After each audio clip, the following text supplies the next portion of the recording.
Okay, it's 3 o'clock. It's 3 o'clock, everybody.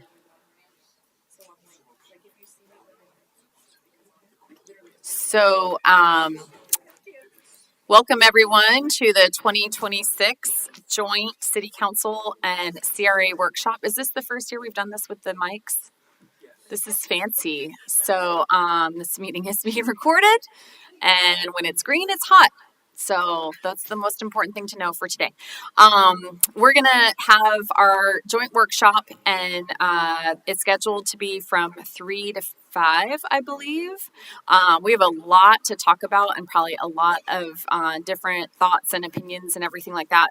I'm going to try to do my best to keep us inside the rails for this conversation. Obviously, there's always a lot of follow-up that happens after this meeting. So we will kind of have a robust discussion, but at the same time, be cognizant of everyone's time. So we're going to start off with introductions. So just tell us your name, your role, and your favorite place to get coffee in Jacksonville Beach. And I'll start. I'm Chris Hoffman, mayor, second term mayor. You can tell by my facial expressions if you're paying attention. And I have a different coffee shop for every different type of meeting, but currently my favorite is Cup of Job, right in our downtown district. We'll go to Dan. Hello, everyone. I'm Dan Jansen, and I'm Mayor Pro Tem for Jacksonville Beach. That's Vice Mayor. That means anything that Chris doesn't want to do, I do. And similar to Chris, it kind of depends on who I'm meeting with and what I'm discussing, but as a general rule, my go-to place is Foxtail Coffee. I like it. My name is Sandy Golding. I'm on the City Council. This is the start of my 8th year, I think, right? 8th and last year. I don't drink coffee, but I do like chai tea, and so I will go. Oh, shoot, why am I drawing a blank? It's the place over near the pier. Um, the Commodities. no, it's I'm drawing a blank. Starbucks? No, Please don't say Starbucks. no, it's over there yes, Delicom. Yeah, that's it. Thank you. Heather Ireland, Planning and Development Director, and today I got a toasted marshmallow latte from my also favorite place, Cup of Job. Taylor Mobb, CRA Coordinator. Depends on the day. I also don't drink coffee, but I am a chai latte for convenience and just a nice sit-down space, Cup of Job, but I also really like Sago. I also have a great chai latte. Marcus Camphy, CRA alternate. And my favorite place is Delicom for their cold brew. Thad Mosley, member of the CRA. Frankly, I hardly get out anymore. Seriously, I drive around and look at things, but I don't stop at coffee shops or restaurants anymore. Thank you. Megan Edwards. I am on the CRA and I've been on it for a couple of years now. I'm trying to quit coffee. I would say my favorite is Breezy Coffee right there on 3rd. Good afternoon, everyone. I'm Gary Patel, chair of the CRA. And I guess the place that I've gone to recently that's been enjoyable is the Southern Grounds that opened up down at roughly 3rd Street and 25th Avenue South. Kevin Myers, CRA second year and recently appointed vice chair. I think if I have to pick, so I'm a huge coffee fan. I'm probably torn between Breezy, and I am partial to Bold Bean as well. Mostly because I go there and study math, nerd stuff. So I'd like it for that reason. Ron Whittington, CRA. Starbucks, though it keeps me awake too much, usually Seattle's best at home in a pod. Sydney Talcott. This is my second year as alternate on the CRA, and I love Roundbird because one, I can walk there from my house, and then also Taylor and Sandy the chai is amazing. Highly recommend. Good afternoon. I'm Bruce Wouters. It's my second year on the city council, and I too enjoy a cup of Joe. Thank you. Bill Horn, City Council, Zip Fizz, don't drink coffee, Diet Coke, whatever other version of it I can find, but no coffee.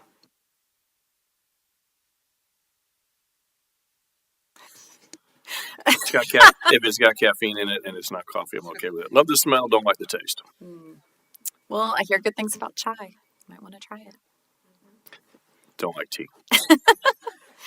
And I understand Councilman Sutton should be joining us. I'm not sure about John. Okay, so they'll be joining us, and we'll put them on the spot, but I'll make up an embarrassing question and tell them that you guys all. Can we run around the room and just introduce the staff that are here? I think everybody's probably known to you guys, but you can tell us your favorite coffee too if you want to.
Honesty. Jody Lynn.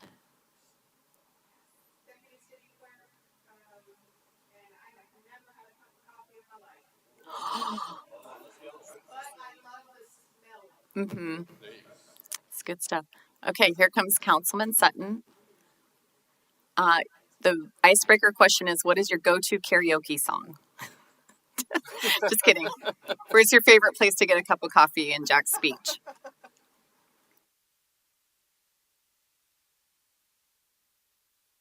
Sonati's, another good answer. All right, well, you guys hit all the highlights. I know his other dancer. He loves Celine Dion. The power ballad, that's Greg's go-to. Okay, so thank you guys for indulging me in the little icebreaker. I had a fun conversation starter, so I'm going to go ahead and turn it over to staff, and we're going to hear about boardwalk activation. All right, let's jump in. So at the CRA meeting we had last week, we brought to them just some framework for some general ideas on getting the boardwalk activated. As I'm sure most of you know, I'll refresh your memory. this boardwalk ordinance hasn't been touched since the 40s. So it's time we kind of reopen this one. And what we would like to do is something very similar to what we did with outdoor dining, where it's a couple-year pilot program, 2 years, 5 years, whatever is deemed appropriate after conversation, to test out the activation and to test out the types of uses.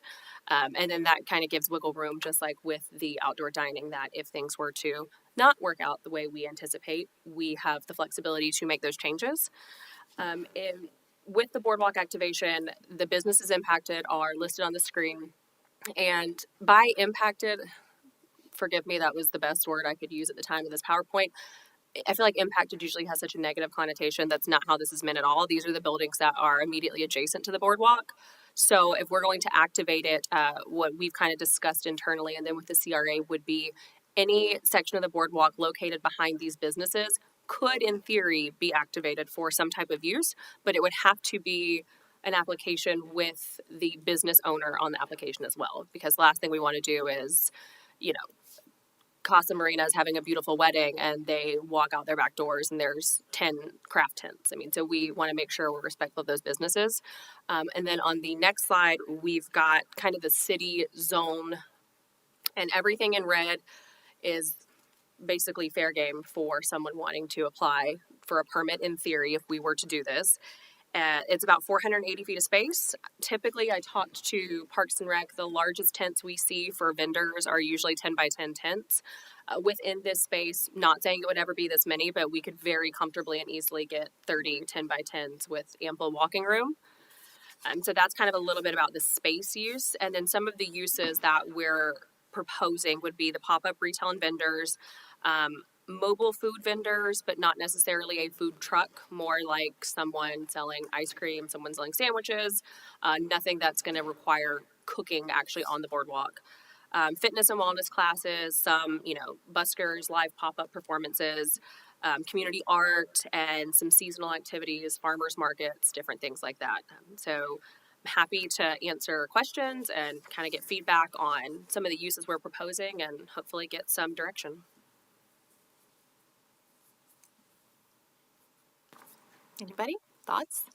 I know that the CRA had a robust discussion about this in their last workshop. And by the way, I should have said, also John Wagner has just joined us. John, do you have a favorite go-to coffee place in Jack's Beach? That was our Breezy's. Good one. To step back, the purpose of this meeting is for us to kind of touch base, make sure that the council and the CRA are on the same page in terms of the ongoing projects as well as kind of the near and long-term direction of the CRA. So some of this is the first time we're hearing the details, where I know you guys have already heard the details. So if you guys we'll just kind of go through it from there. But just so the council knows, there was a robust discussion on this. I think this is a really great direction, and it seems to be very thoughtfully done with a lot of opportunity to kind of see what's out there. So I think it'll be interesting to see who pops up and who utilizes this opportunity. Just a quick question for staff. I guess I'm curious as to why the only area that's chosen is along, Latham Plaza. This is that stretch along Latham. What about the stretch along the pier parking lot? Wouldn't that be a possibility also? It could be, yes. It's one of those things we're still looking at the details of that, because the boardwalk just past the pier does narrow significantly. And being as the pier technically has a business associated with it between Spring Hill, what's happening on the pier, and then Casa, we would just have to be creative and careful, because the last thing we want to do is really kind of jam up that area, because the parking lot is right there adjacent to it. But it could, yes, be a zone. Would I be out of line of asking somebody from the CRA just kind of give us a brief summation of that robust discussion, how it ended up, or got your viewpoint on the CRA's outlook? I'll go to the chair, Gary. Yeah, can we get just a brief summation of how that discussion went with the CRA for the benefit of everybody in the room? Well, I think the discussion went very well. We've looked at this for a while and proposed different options and concepts, which staff took back and then correlated a little bit better and came up with a more workable plan. Along with that, they started to identify uses and things based on successes in other communities and so forth. When we went back and looked at the latest information that we were given, I think everybody was very much in favor of all of the uses that have been identified. I didn't hear any real objections to them. And the one comment that I had was there was talk about public amenities and enhancements as part of the program. And from my perspective, I would look at that as something that maybe the CRA needs to undertake to participate in making this a success. That there are some funding and things from the CRA that would help provide for public seating and shades and wayfinding signage and so forth, which was also identified in the information provided to us by staff, which was very, very well done. And I'll just leave it at that. And if I misspoke, please let one of the board members speak up and let me know if there's some different opinions, but hopefully that answers your question. Yeah, I would agree. I think as a whole, the CRA is in support of this. I think we were beyond in support of it. I think we were excited for the possibilities of it. I don't think any of us said that we have to determine exactly, what it looks like. We talked about some of the temporary pop-up activations, talked about insurance, talked about the booking process. What does that all look like? And maybe doing some test runs and getting some feedback and going, did this make sense? Did this work? I think there's a proposal at some point, one of the existing events that are out there, I think Farmers Market on Penman or, whatever, already have a strong following. Having them see if they invite them to use the space, give us feedback. I think just as it is in every project we do out here, shade.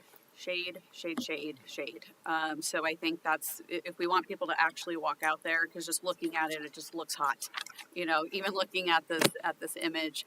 But overall, yeah, I think that we were overall in support, excited about what could go there, and looking forward to it.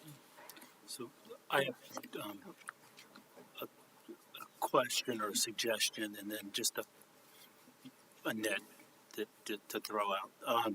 So I love the idea. So I love this concept. I think it's great, and I think we really need to figure out how we activate this and really make it a great experience for folks. I would encourage us, as the discussion that we just had, we have folks that run the farmers market. We have folks that spend a lot of time doing things like the pop-ups, things that are not big formal, big infrastructure efforts.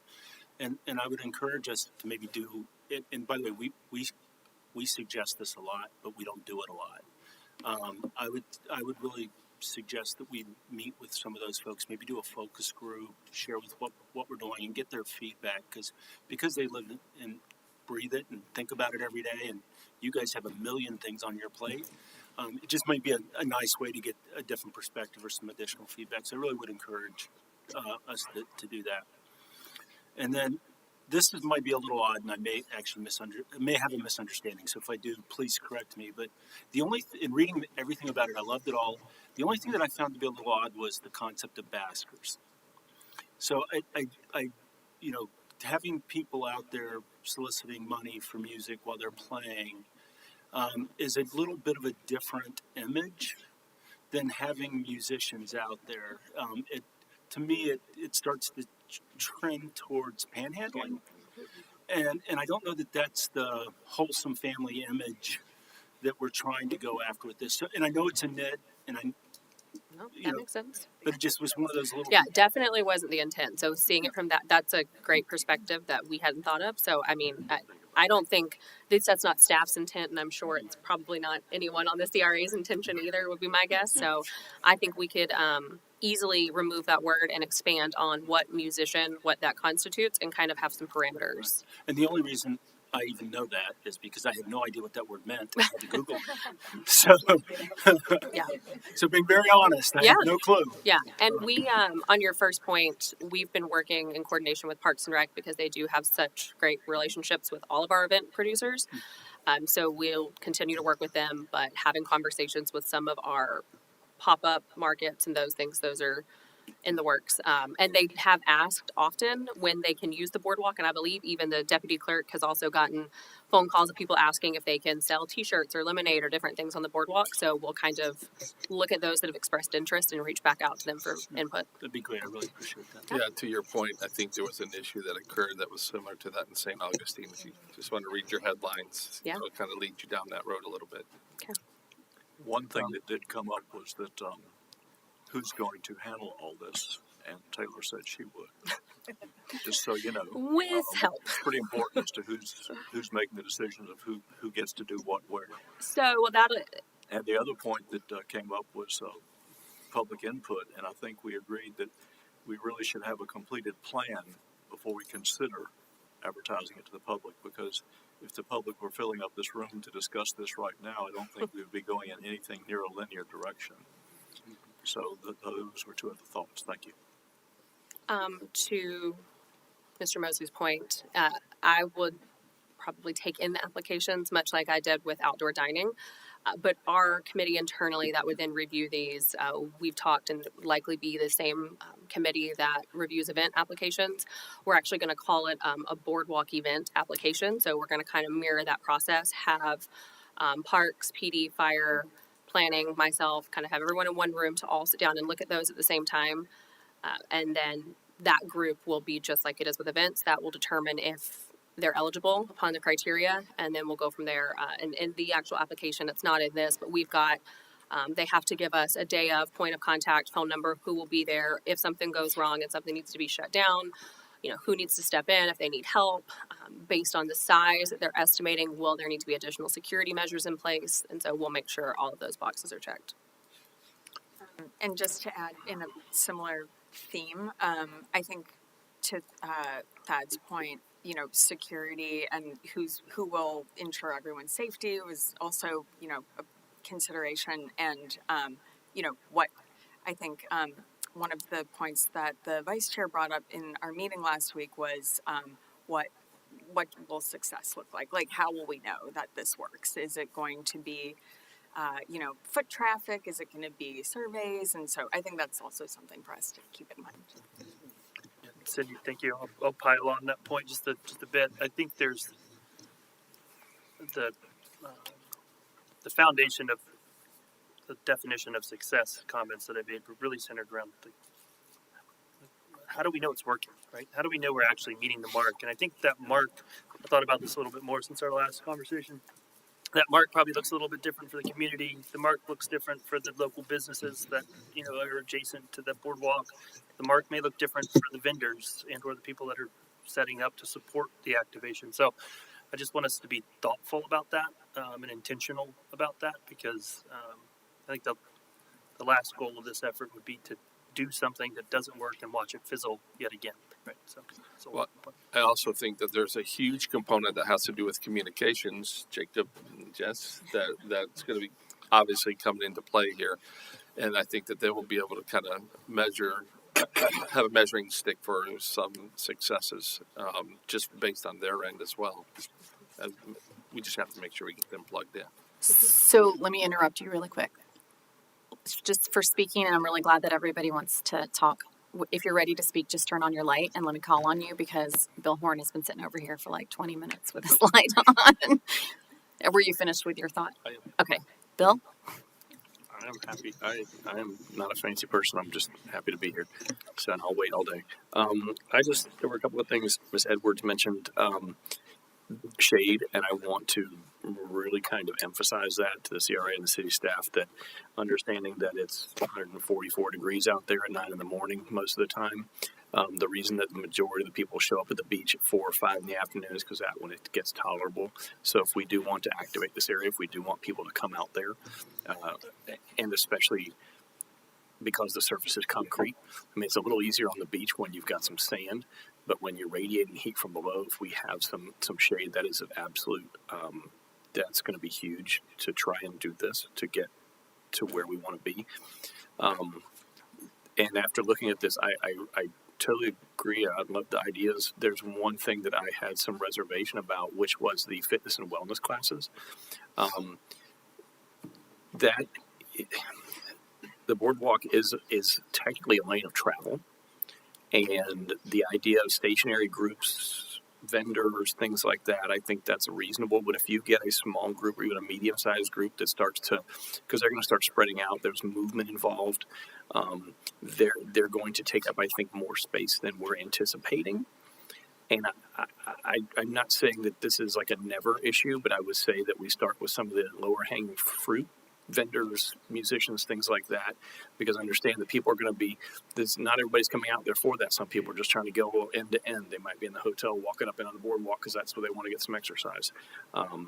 And the other thing in the back of my mind is I think about people out there exercising on the boardwalk purposefully in a group, and then the first person falls and sprains their ankle, and then who gets responsibility for that? Or heaven forbid, there's a tiny crack. We don't have a flat surface out there. We have a patterned surface. You get somebody out there who is not the most agile, and I just that's kind of the hairs on the back of my neck a little bit. So that's a thought for down the road. That's all I had to say. Before we go on to the next, I know you guys mentioned insurance, and Megan mentioned it today. If I recall correctly, it's going to look like event insurance requirements for a festival. As we have it written right now, yeah, we're following the same liability insurance. I don't think anybody on this list is going to be able. Isn't it like $2 million liability? Yes. So musician, I mean, that's going to knock out almost everyone other than the special events that we already have in place that already carry that because, the 904 pop-up or whatever. So, so this all might be a moot point. We've had a couple of conversations that have just even occurred since the CRA meeting about little things like that and looking at it from how is it going to work best? Do we amend the ordinance and kind of blanket allow X, Y, and Z uses, and then on our end have to kind of look at, okay, what's going to be the most appropriate way from regulatory, protecting the city, protecting the vendors, making sure everyone is able to operate in a safe space. It's going to have to look a little bit different, so we'll continue to work with our events people. We will work with our city attorney and try to figure out what is the most appropriate way to go about that. It may be that we work with some event promoters and they sponsor, like we do now. We have pop-ups, we have farmers markets, and those are an event sponsor, and then the vendors are under that person, so they're all covered under that promoter's liability insurance. It may look like that, so we're still working out the details. I think we have real opportunity. I think you guys all see this to activate this boardwalk in a positive way. The restaurant, Sizemore's that's there now. I mean, there's just if you sit there, there's great foot traffic. There's not great foot traffic, but there's a lot of great foot traffic. So I think that there's an opportunity to have, in my vision, it's one or two vendors during, in the space of a couple blocks, not necessarily. I do want us also to consider letting 904 pop-up come around the corner or things like that. But I'm thinking of like a Tuesday in July, and I just want to walk out and get an ice cream cone or whatever. So if that's my vision, that this insurance requirement is not going to allow that vision. So I think we need to start working towards that. I don't want to stop working on this because I think that there's opportunity here, but I think to get it to a smaller opportunity, I think we're going to need to do to come at it a little bit differently. And I don't know what that looks like. John. And just with all the conversation, I'm reliving other conversations we've had that are related to this, and was kind of thinking through because of the picture, that discussion we had around First Street and the different approaches for addressing First Street. And Taylor, I think you actually brought it, if I remember correctly, you may have brought it up, but was when we looked at activating kind of the boardwalk, the potential of also activating the end caps. And I know I was late, so I apologize if you guys have already talked about it, but I didn't see it kind of reflected or I don't remember it being reflected in the document. Is that something we would also consider? Because there's not a ton of parking there, but it would be to Councilor Horn and and Ms. Edwards' comments earlier around shade, those are areas that just naturally are a little more protective. They have some Right. trees, and so I just was curious if you guys had, what your thoughts were around that. So we definitely have thoughts around that. Um, Good it's thoughts. yeah. I mean, truly, yes. I think everything, unfortunately, and this is such a irritating answer, but it's also circumstantial depending on which end zone, what use. It like the pier end zone. Obviously, that's not going to work. The one by Margaritaville, maybe, maybe not. So I think that's more on a case by case, and then because of the way this particular ordinance is written, this just governs the boardwalk only. And so that's why, at least in this proposal, you're not really seeing much about the end zones because those aren't regulated right now like the boardwalk is. Those would fall almost in a middle of the road category. That would involve, public works, that would involve planning, and then honestly, probably events as well, just because you're going to have vendors or people there activating that space.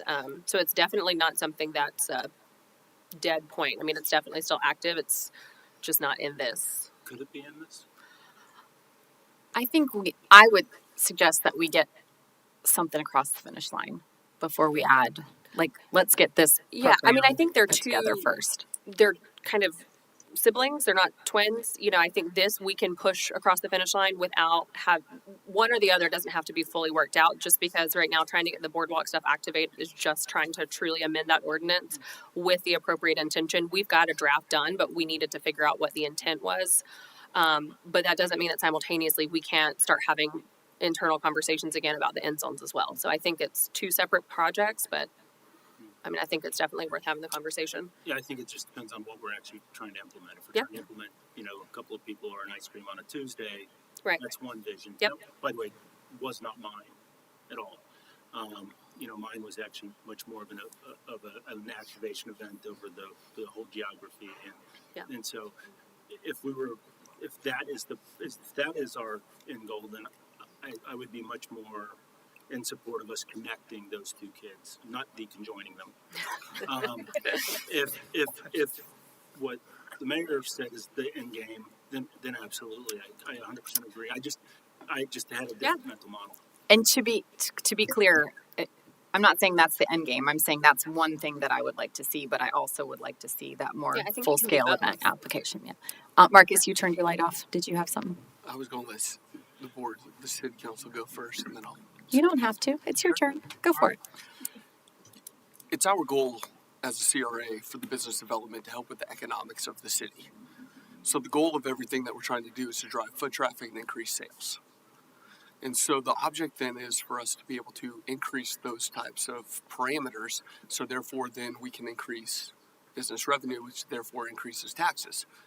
And therefore then we get more money. So with the process of this, we can do some different metrics. We can see that through sales tax increases in the way that we can operate and see whether or not that this has been a spike or a bump in the prototype that we're trying to develop.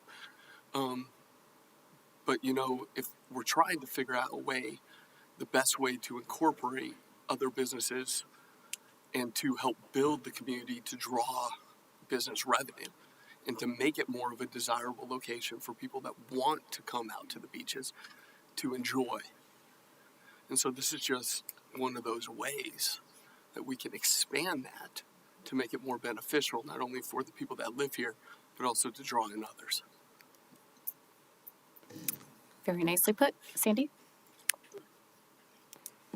I wanted to build on some of the things that were said. I totally agree with Mr. Mosley. We really need to make sure we have a plan, a well-defined plan, and I would like to see us, like the sidewalk dining, start small and then build off of that. And I don't know, maybe that means that we don't do, like the mayor said, we don't do the street ends or the end zones or whatever initially, but eventually maybe we do that.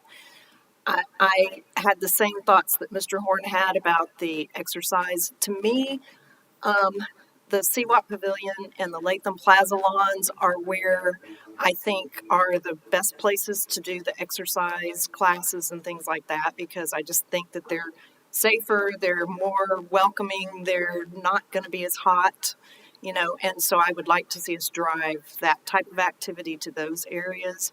And then the other thing I want to mention, how many of you have been to Key West and been to Mallory Square before? So I just want to say that my humble opinion is that's a fun place to go, but I don't want us to go in that direction. And so I mean, maybe someday we do. I don't know. But for me, when I saw entertainment, I started thinking about in Mallory Square, the guy that's the tightrope walking guy, and then there's another guy that has cats that does like acts and jumps through hoops and things like that. So I'm like, yeah, I just want to, yeah, absolutely, the cats through the flaming hoops. But so I mean, I guess I wanted to measure everyone's temperature on that because I'm thinking that we want something that's not Mallory Square. Is that correct? I'd never seen it. What is it? It's It's a all very kinds of stuff. it's a vibrant circus with open container and lots of it's Key West. Yeah. Were you finished with your comments? Yes. Heather, you have your light on? Yes, thank you, Mayor. Sandy kind of answered the question. I was going to respond to Councilman Wagner's point about the street ends. Staff is really looking at this as a phased opportunity, like you just said.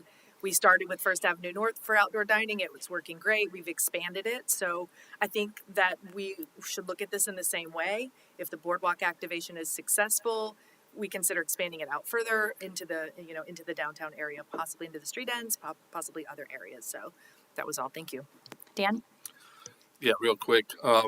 Chief Smith, you don't get off the hook that easily, okay, buddy? I love you, though, As far as CAPE officers are concerned, do you think we're sufficiently staffed with this kind of growth or increase, or is this something that we're going to have to look at in the future as far as maybe adding an officer or two? What do you project with the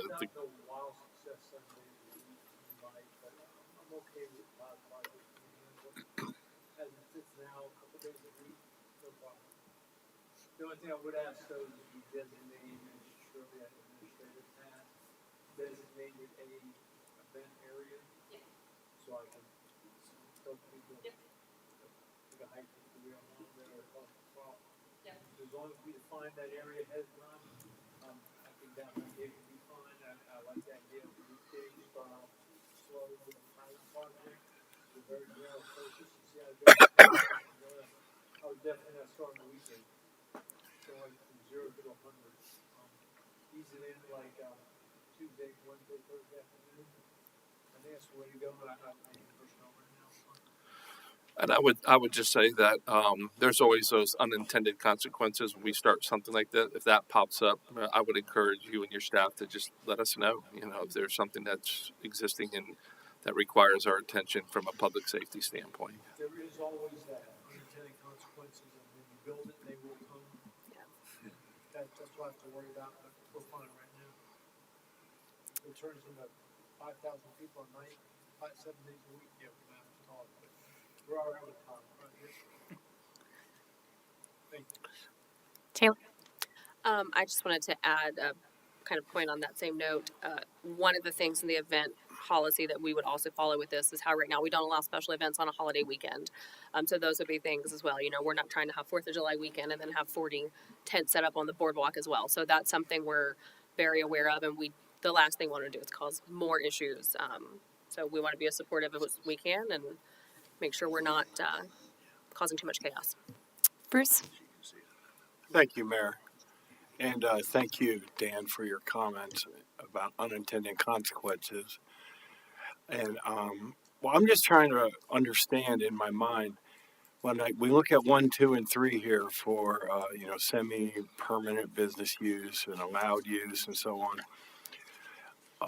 Was this for the impacted businesses, like where it says public seating areas, chairs, tables, and so forth? Are you talking about the city putting them out there or these businesses? Yeah, so I think the intent, at least with this, was to be a little bit open-ended to allow for if a business had the amount of space required where we still had enough access for emergency vehicles to operate, and they could extend and set up tables, chairs, temporary things like that, then they would be able to. If the city at some point wanted to put tables and chairs or shade structures out, this would also allow us to do the same. So it could really be for both. So is the proposal as it stands, you're asking us to do it or you're not? Just so I can be clear in my mind. It may come a day where we come to the CRA and to the council to purchase tables and chairs. What I'm hearing actually would probably come sooner would be shade structures of some type. Today, at this stage, no. Right now, what we need is direction on what you guys are comfortable with us doing in a pilot program, and then what uses you would be comfortable with allowing. So, in theory, if we update the ordinance and we do include seating and shade structures, those would then afford us the opportunity to, at a later date, potentially come back before the CRA and Council and ask to install those, but it wouldn't start anything right now. So when you envision shade, are you talking about like awnings attached to the building or some kind of standalone shade? I'm just curious. I like the 1,000 umbrellas, where you see. Okay, I'm just trying to figure out what this is. To be fair, we're not sure. We would have to see what would work, because what may work, let's say coming off the back of Sizemore's or Spring Hill Suites, isn't going to work at Latham Plaza because there's not an existing structure to connect anything to. So I think we would see mixed type of uses, and I don't know right now exactly what that would look like. Again, I think those are going to be things that we would work with the CRA to kind of get a game plan together and almost treat it. I don't know, for those of you that remember the site furnishings process, when we did some of the site furnishings downtown, kind of treating the process the same as that, where we workshop it, throw some ideas out. We would involve Parks and Rec because they are very familiar with installing shade structures. And out here, another thing we're going to have to be really mindful of is the elements. So this does not have any protection. My first thought was kind of like, oh, shade sails, they're easy. We can take them down in the event of a hurricane. But what happens when we get to a Saturday and we get an unexpected severe thunderstorm and you've got wind gusts? So we're going to have to work really closely with parks to determine what's going to work and what's going to last. So let me just interrupt really quick. So just to back up a little bit, right now, the boardwalk in our ordinances does not really allow us to do anything. So basically what the ordinance will be is just to allow certain things. It's not necessarily going to be a green light on certain things, but to allow us to do shade structure seating, whatever, because right now we're not allowed at all. So it doesn't mean we're going to jump right in and do all of that. It's just going to change it so that we can actually utilize our boardwalk, which right now we cannot. So we've been talking about this for more than 30 minutes. So let's do speed round. And I think we've had, again, another good, robust discussion. So, Bruce, did you have additional comments? I just wanted to put Chief back on the spot here. Chief, if we were to put out a bunch of benches on the boardwalk, would you think there might be any unintended consequences with the homeless people or other folks that may not be the best actors hanging out? Permanent, yeah, it's going to cause some problems, because remember 30 years ago we took all the benches out because people were calling complaints that there was a homeless guy sitting on the bench doing nothing, and I can't remove him. But I like temporary. I like everybody calls them temporary and pilot project, and as long as y'all give me a defined event area, I can trespass warn people. As long as we work it like that, I'm fine. I have some concerns with permanent, because we've been there before, and even Glad and Jackson, when we did thing in 2008, the current form of what it is, there's no place to sit, stand, congregate. Right. And then we got the problem with the team takeovers, fish, not just homeless now. It's all these other groups coming in, but as long as I have a defined event area and it's temporary, I'm good to go.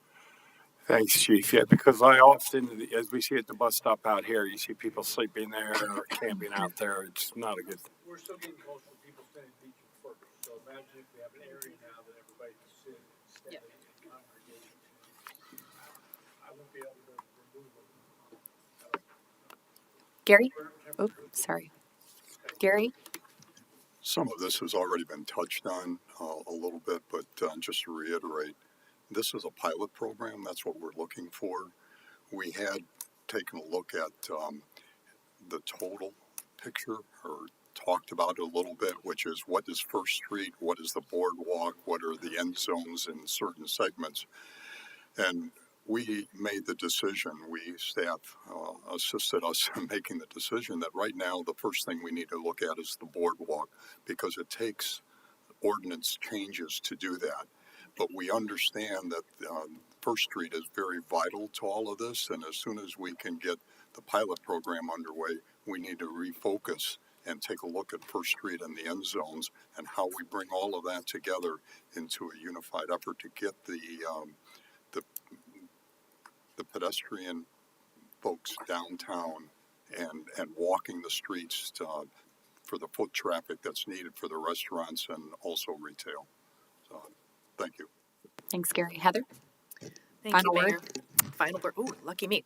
I just wanted to expand on Taylor's response to Councilman Wouters. I think first and foremost, this is a emergency vehicle lane that we need to keep that in mind no matter what we do. The emergency service vehicles need to be able to access the boardwalk. So whatever we're doing needs to not impede that. But the way we envision this, it could be a city-sponsored event or it could be a privately sponsored event. So let's say one of the hotels wants to do a little pop-up for their guests and people outside the city. Or outside of their hotel. I think there's kind of two ways to look at it. Operationally, once we know what we want to do, then we can figure out how exactly we're going to do that. In Daytona, I visited a long time ago where and I watched this happen. They have their little amphitheater. I'm sorry, not Daytona, Hollywood Beach. And city employees came out and put out a carpet and a bunch of chairs for a band that was playing at their amphitheater. And when the concert was over, they came and took everything away. So there was no opportunity for people to loiter after the event, linger after the event, take chairs somewhere else. It was really neat to watch that. It was like Flight of the Bumblebee. They were putting them out and taking them away as soon as it was done. So I can see that kind of thing kind of happening where we are providing maybe temporary shade and temporary seating for a approved and scheduled planned event. Some things may be permanent, some things will be more temporary in nature, but we are considering kind of all different levels of operations. Thank you. Taylor? I The just real wanted- final word? No, I just wanted to kind of recap because I've heard everyone's comments and kind of some of the resounding things that I've heard is I think everyone was okay and comfortable with removing buskers, street performer type uses, removing fitness classes, keeping those. I think to your point, it makes sense to keep them in the grassy areas. It's softer, it's more comfortable. And then also starting to figure out opportunities where we can increase shade. And those were kind of the big couple of things that we needed to go in here and change before we bring a draft ordinance to you guys. I just want to make sure I had my marching orders right. I think so. Okay.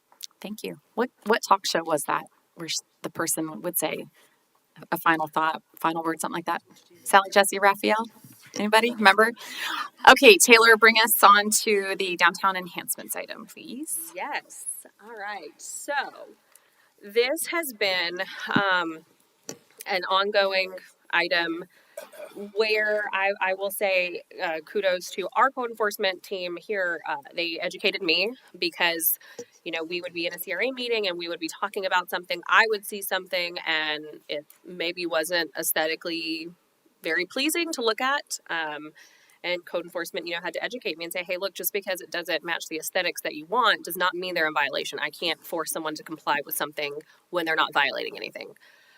So that was something we talked about at the CRA meeting, and we kind of talked about, do we want to elevate code enforcement standards? Do we want to implement a new process of enforcing the code in the downtown, and kind of really all of these big picture items? And then one thing that we really honed in on that we felt could be a good kind of first step to start talking about construction fencing, chain link fencing in the downtown. It's kind of been an eyesore. It's kind of been a problem. I am not trying to pick on the two on the screen. They're just the two most recent ones that are still out there. They're fine. They're chain link fences. I mean, they don't look great, but they're not doing anything wrong. They're doing what they're supposed to do. They're keeping people from entering, and if there was equipment in there, they would be keeping people out and off of the equipment. So that is where we're at currently. And the reason I put that specific photo is because those are both in compliance with code enforcement. The next slide is a little bit what the CRA has been talking about and what we may want to see. Jody, I'm sorry, I just saw that the remote is right in front of me. Sorry about that. So the CRA has talked about requiring fence screening. What that requirement may look like could be a very wide array of things. So in that very top left corner, that basic green plain screening, that is your basic bottom dollar, most inexpensive option. Going all the way over, to the right hand side, you also see some that have full renderings and projects and information, and go to this website, scan this QR code. And so after the meeting with CRA, kind of came back in and I called Parks and said, okay, look, what are we even looking at with these numbers? Well, actually, that's not true. First, I called Kate and I was like, do you have an issue if we start screening chain link fence? Is that going to affect you guys? And, we've done it before.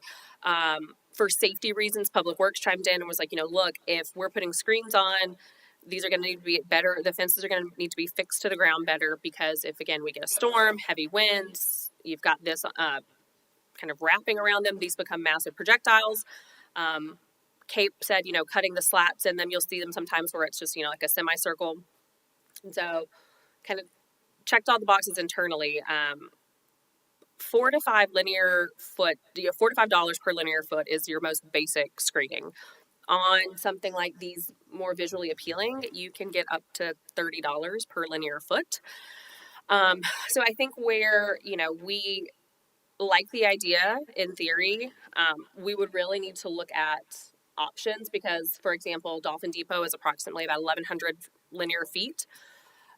Even if they were in the mid-range of that really aesthetic, pretty pictures, you're looking at $22,000 just for them to wrap their fence. So we really wanted to bring this to everyone at the table.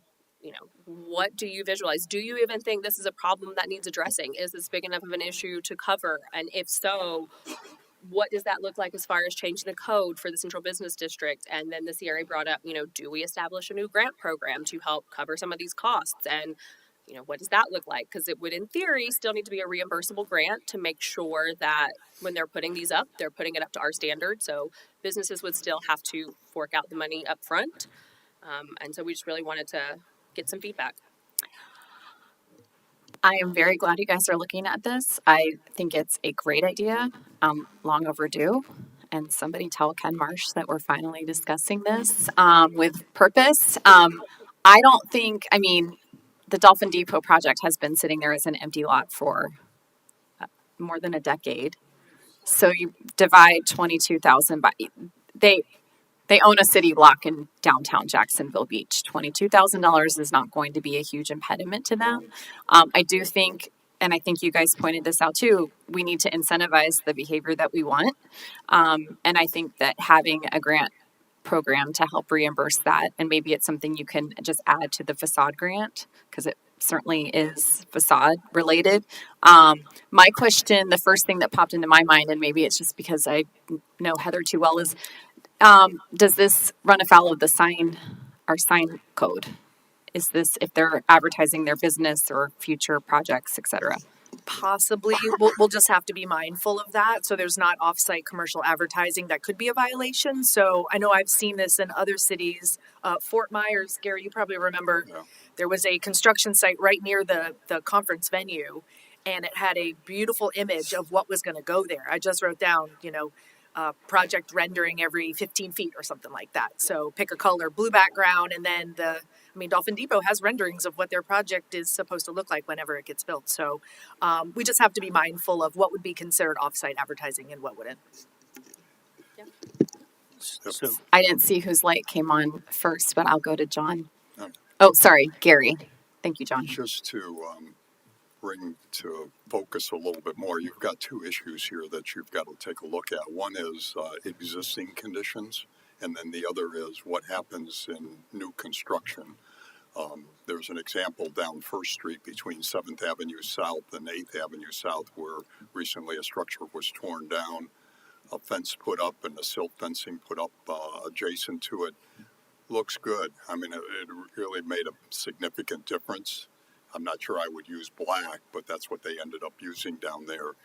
I think just doing something simple on some of these larger empty sites that we have right now, particularly the one directly north of the pavilion, would make a tremendous difference. It just takes away from the downtown image significantly for what we're trying to accomplish. And doing something simple as the green fencing, I think, would help quite a bit.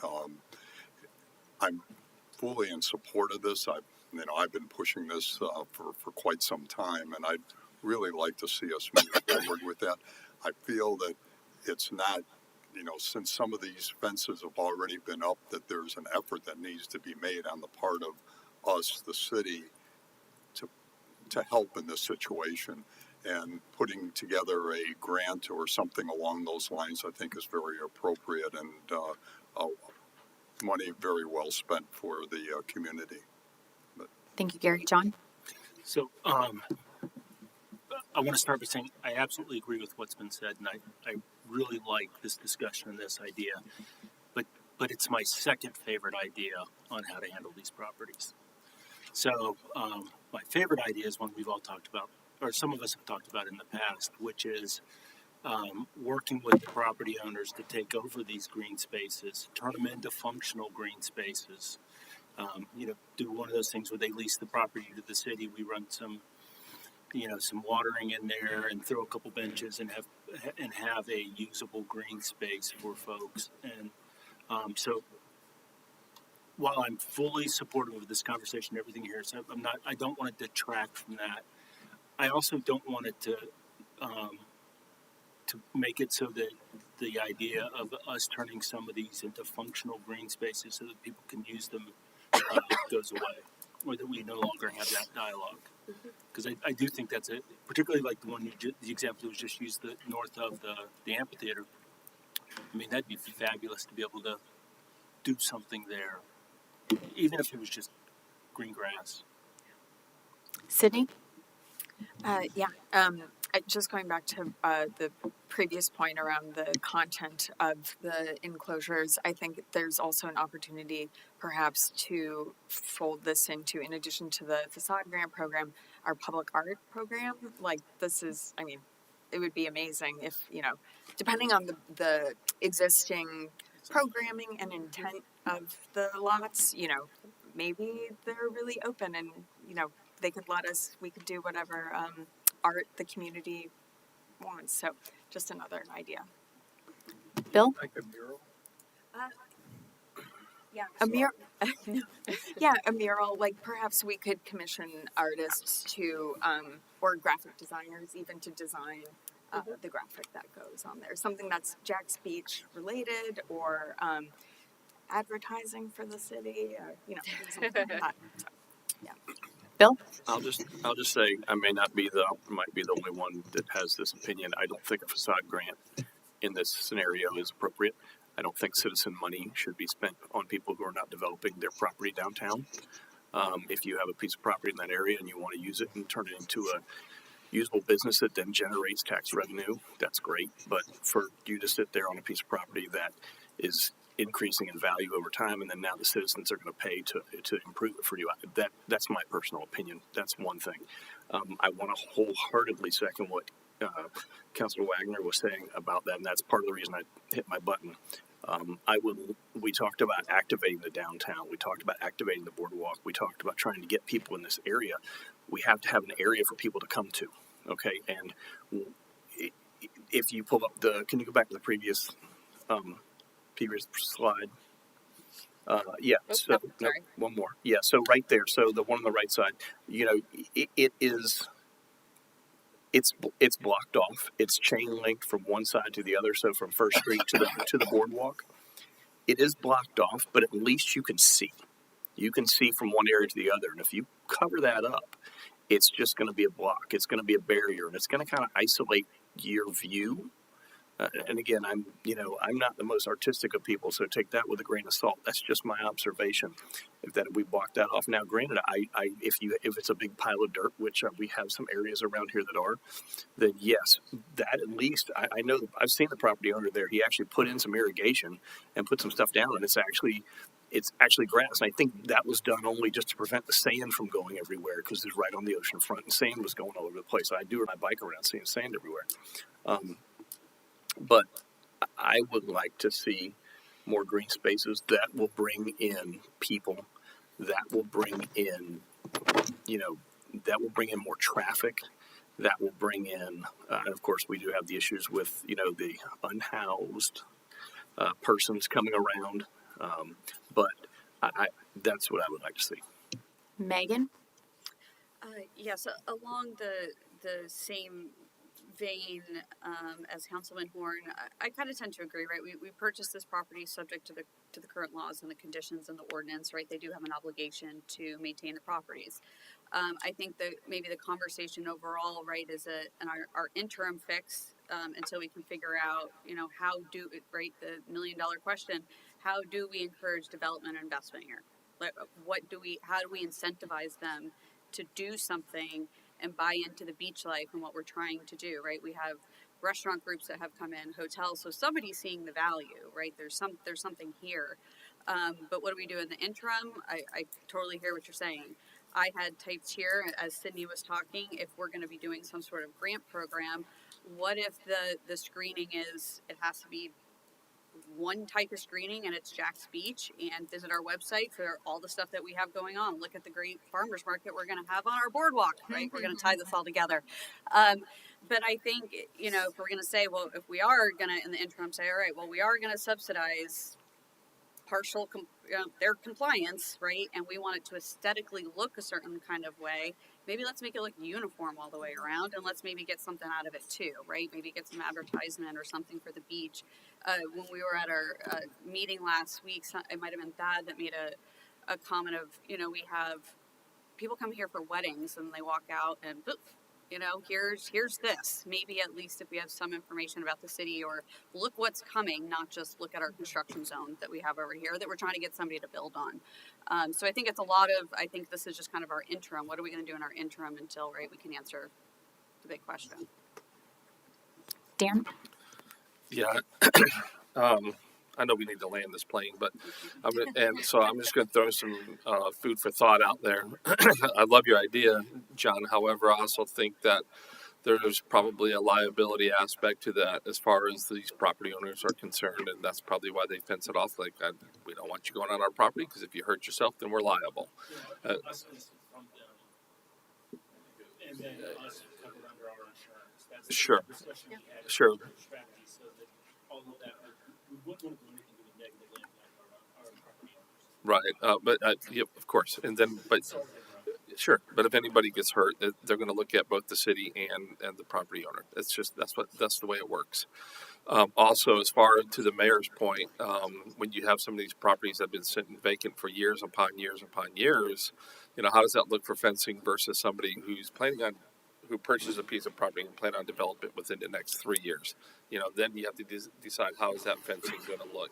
Are we going to have a uniform standard that's going to be beneficial to the city, or are they going to say, hey, this is my piece of property, I'm going to develop it, I'll be glad to put what my building looks like on it, or just green fencing if it's going to be there for the next decade and a half, So just food for thought going forward as to how that looks, whether the property's been there for a while or not.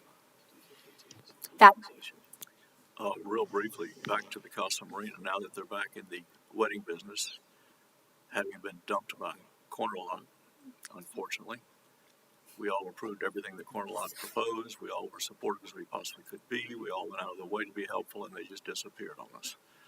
So here we are again. We still got that 6 North corridor, and we got the Casa Marina. Now, the thing about the Casa Marina that is unique is that it brings hundreds of people to the beach who would ordinarily not ever come to the beach. They come for those weddings. They have one look at Jacksonville Beach. This is not people who come to the beach sometime with a family. This is a different groups from all over, and anything we can do to make that experience that they have better would be wonderful. That's why I was so cranked up about Corner Lot, because that strip is awful. Joe Eckstein owned the whole block that we're talking about that Lynn Allen owns now. Jacksonville Beach approved 2 complete development plans for that while he owned it. Neither one was exercised. I don't know if Lynn Allen has ever filed a plan or not, but he hasn't done anything. That has been there forever. The restaurant, the Beaches Paint and Carpet, the building that we built, that was the first one built, since 1950, that Lynn Allen now owns and looks like not so good. That whole area, anything we can do to make it better, because this is a unique cotillion of people that come down for these weddings. And thank you. Heather? Thank you, Mayor. So I was just taking some notes that, obviously we don't require construction fencing unless it's active construction for safety purposes. So we'd have to make some code changes if we wanted to put the financial burden back on the property owners to require them to provide fencing and then set some parameters around that. I think using the facade grant currently before we can get to changing the code might be a nice just kind of gap to fill the gaps if we want to require these sort of things. Councilman Wagner, I actually did have a conversation with the owners of the vacant lot behind the band shell, and they were interested in doing something temporary there. However, it was very shortly after that conversation, they came to us and said, well, now we're interested in developing the lot. So, you get caught between a rock and a hard place with, yes, you're willing, but also you want to develop. And how long are we going to even, is it 3 months, 6 months, 3 years? We just don't know. So, we can still have those conversations with some of the property owners to see what their willingness is. I think they all would be at least open to discussions.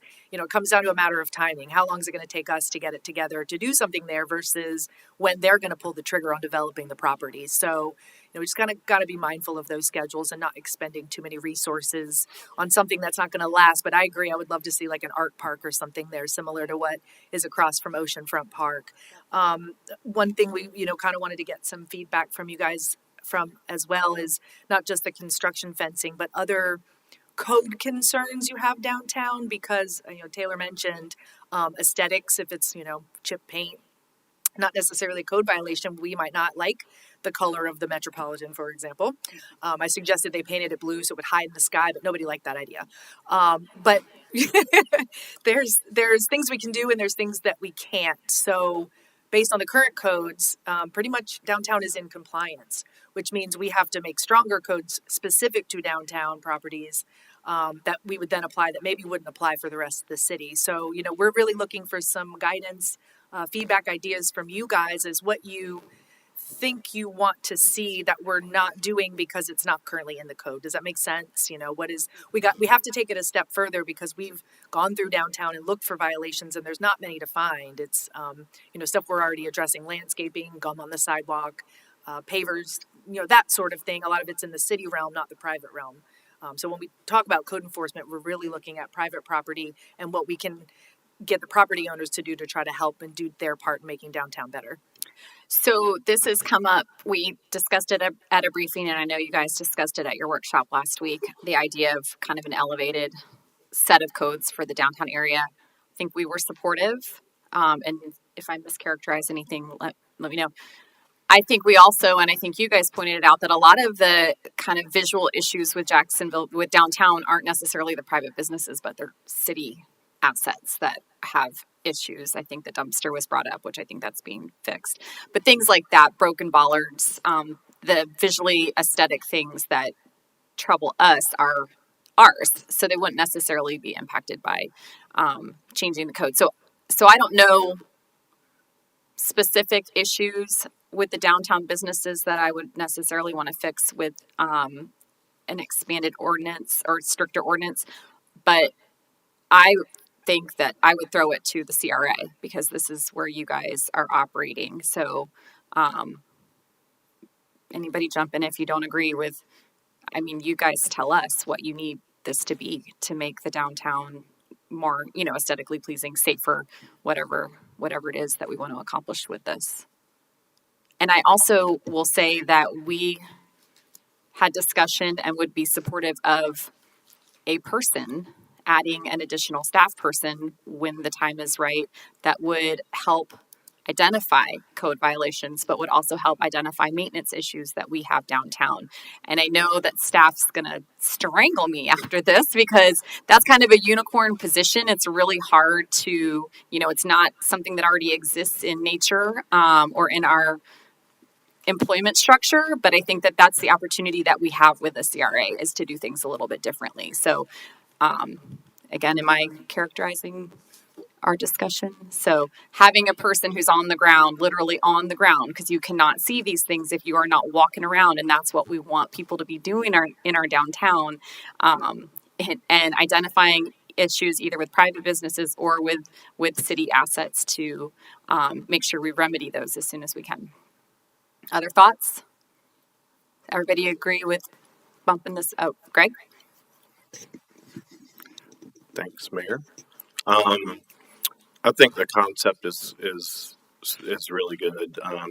When you travel around the different areas of the state, um, I think of the Channel Side area in Tampa and the transformation. Of course, that's come with a investor that's got unlimited funds, but when you think of the transformation that area has made, and the screenings and different things that go up, it actually creates excitement too, assuming that those are going to be carried through. Right, to Thad's point, we've had some different areas that have sat for years and years now, and so if nothing happens, then it's sort of hollow, right? But I think it can create excitement. At the same time, I think there's value in activating some of the spaces too, and if that can work and if it's appropriate. As far as code enforcement goes, it's no secret that I think we need to be a little stronger in code enforcement. Having started on the code enforcement board that we used to have now 25 years ago,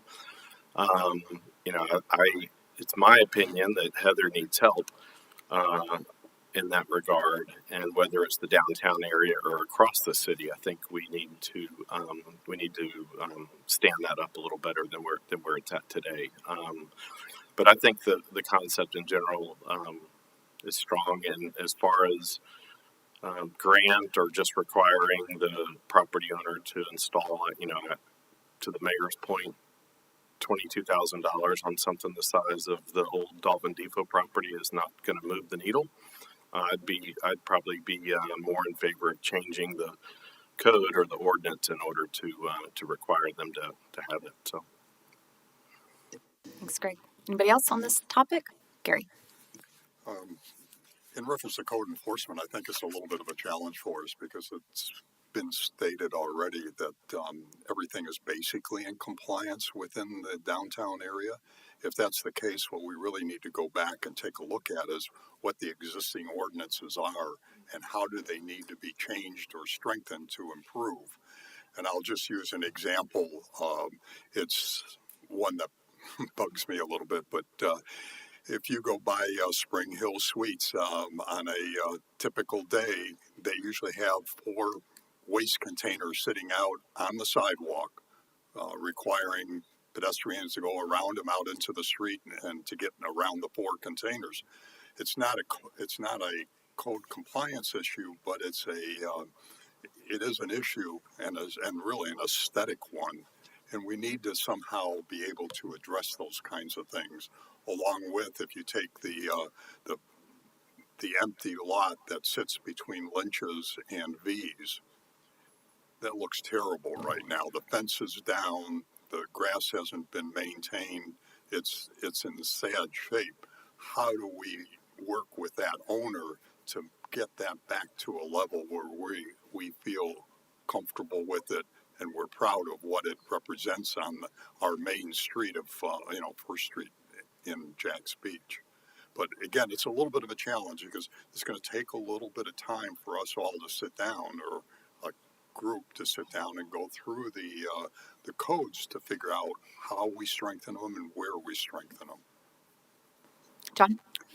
I wanted to ask Heather and Taylor, when we started the conversation, I felt like you guys were asking a little different question than what I feel like we're responding. So I want to make sure that I could be wrong. Probably am, but No. if I'm not, maybe we can realign. The way I internalized the start of the conversation is when we see, particularly some smaller communities we develop, whether it's Springfield or in our own community, or a place like Columbus, South Carolina, that's a small community that's redid itself and it's gorgeous and a fun experience, and they did that by having a strategy and a plan and codes that drove a certain look, feel, experience, and we all know we don't have that here. And so I kind of was curious if the start of the conversation was at least kind of a toe in the water of some of that. That's what I thought it was. I think anyway. I think I didn't realize the chair stepped out. To the chair's point, call him out while he's not sitting here. I do agree that this is a massive overhaul. This isn't, these problems weren't created overnight. They're not going to be solved overnight. But to your point, yes, I think even just looking at something that is as low hanging fruit as a chain link fence, if we decide to go this route of, okay, if you're not going to work with us to develop a green space, okay, we need to aesthetically improve this. So we start there, and that's kind of low hanging fruit. It's relatively easy. It can be a part of facade grant, however we go about that. I do think it's a much longer, in-depth, and larger conversation. There are some CRAs in Florida now that are implementing their own sort of elevated code enforcement in their central business district, so it is being done.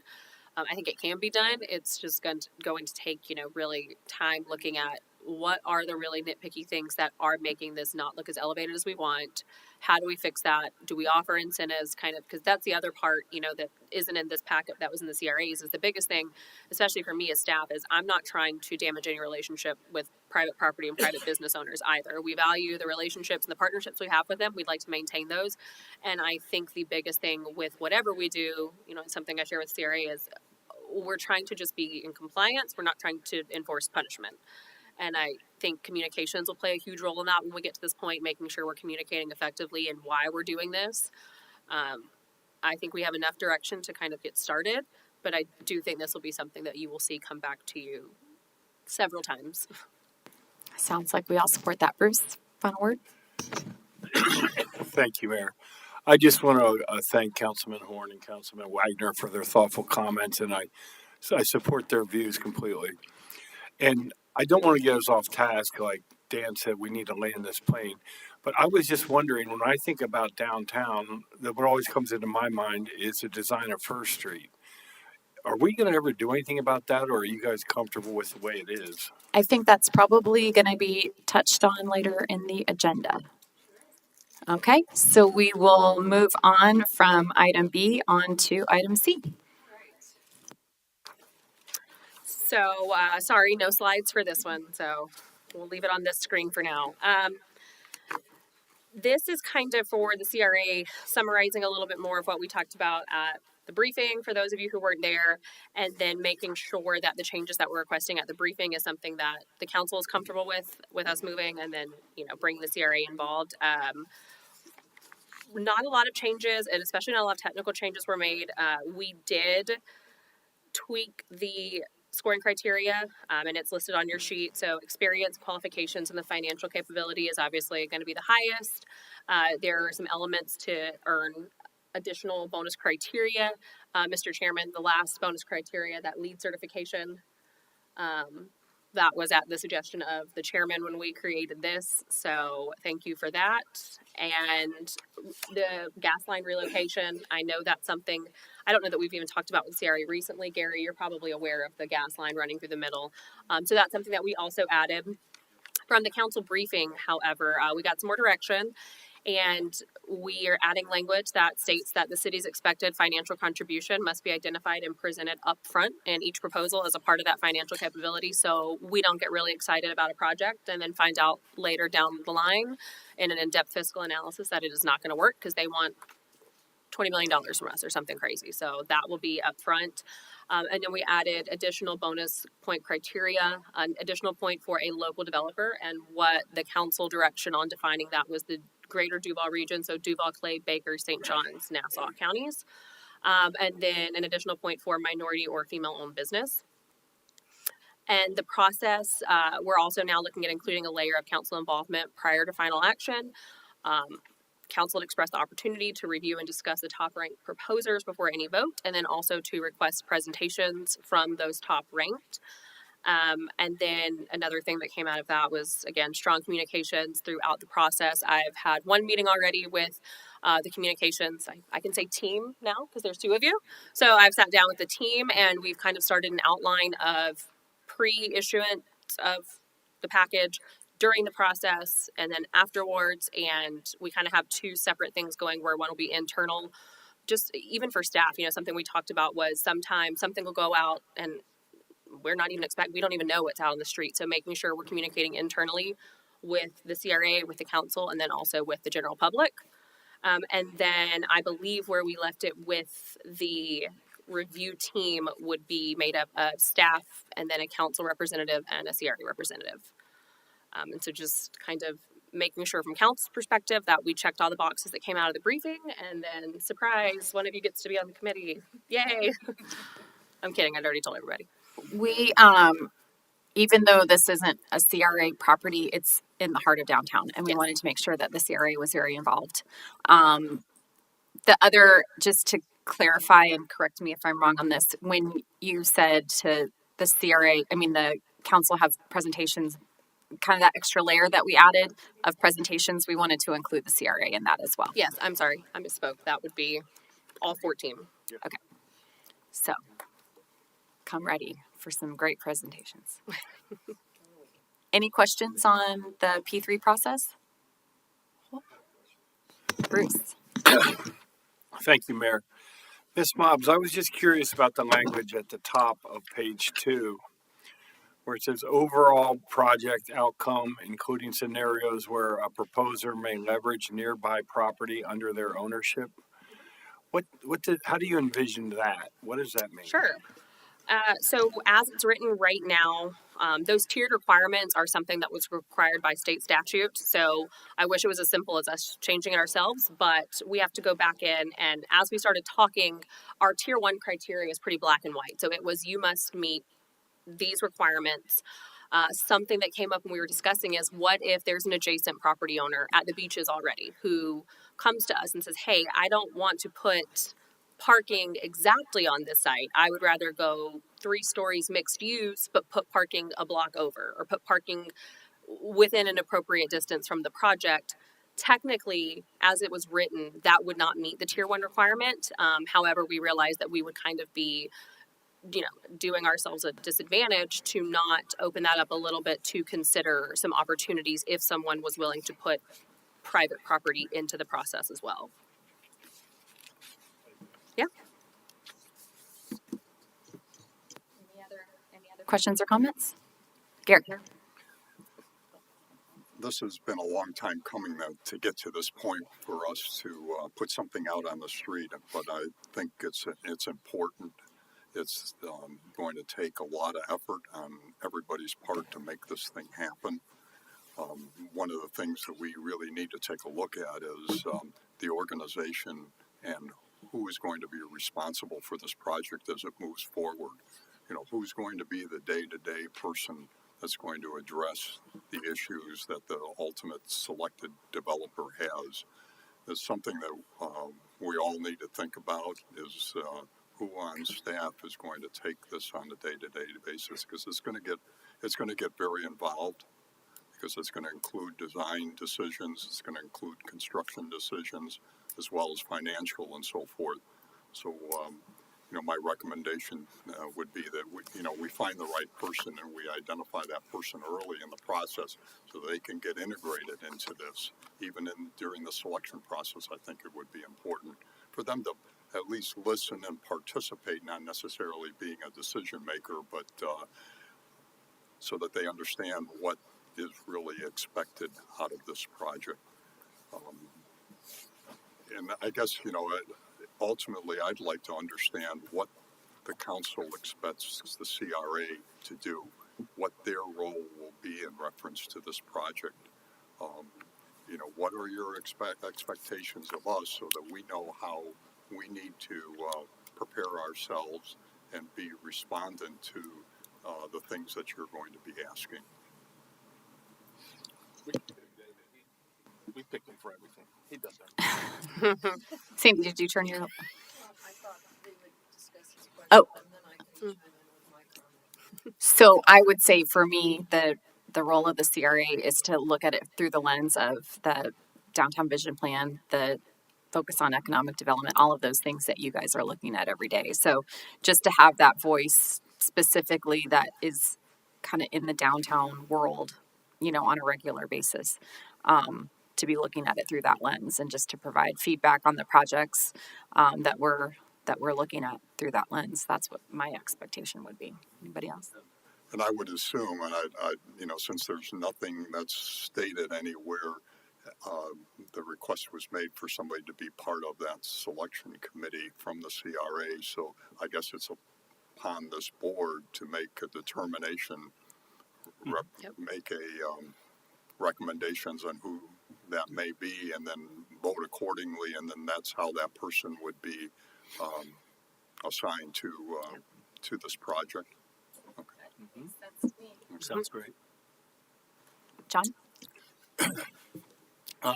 So two things, and I want to start by saying thank you for that summary. I know that process was not the easiest process, and I really do appreciate how responsive you guys were and how we're moving down this process. And I really think that's just a great result in the exercise to this point. So I want to start by expressing my appreciation as somebody who's probably caused a problem or two.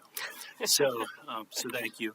And then secondly, to Gary's comments, I'll just bring up, and you guys will get tired of hearing this, but I do believe this is a generational project for us. It is, and without belaboring the issue, we do really need to make sure we're thinking about this the right way and that we're resourcing it the right way.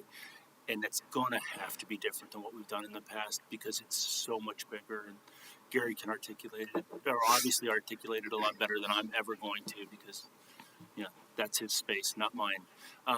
But so I just really want to encourage us, and if we need additional resources or if we need some supplemental funding to get the right types of people lined up to make sure that we're successful in this, I would really invite the city to kind of bring that to us and give us an opportunity to show the support that we can give you guys because we really want you to be so successful through this process. Thank you. Sandy? Just a quick follow-up to what the mayor said about making sure that the CRA is involved in that extra layer that the council is going to be involved in. Is that something that's documented somewhere that you'll add? Oh, yeah. Okay. Excuse me. Yes, absolutely. Okay. Yeah, all right. before anything Because I want to final. make sure that gets added in because we had discussed that. So Yes. definitely want to make sure. Thank you. We will send an updated, the timeline that kind of said, this many days allocated here and kind of listed each step. When we go back in to kind of send out our next draft, maybe final draft, we'll make sure that we add that in so everyone's aware of just the time commitment and the expectation. Okay, good. Thank you. Bruce? Thank you, Mayor.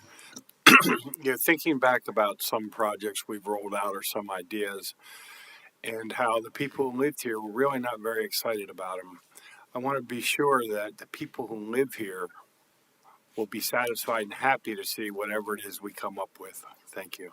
Yeah, of course. Heather? Thank you, Mayor. I just want to, kind of remind everybody that due to the scope and size of this project, the expectation is that it would go forward as a rezoning to redevelopment district. So that is CRA's opportunity to have their input, council's opportunity and the public's opportunity. Not their only opportunity, not any of y'all's or the public. But there will be a lot of steps between now and then to ensure that it's what everybody wants for the community. Now, obviously, we all know we're not going to make everybody 100% happy. That's impossible, no matter what business you're in. As much as we would love that, we're going to do the best we can to make this project work for our downtown. Once construction starts, I'm not going to be the construction manager, and neither is Taylor or Gary or the mayor. That's kind of we'll probably get you in on some demo if that works for you. Yes.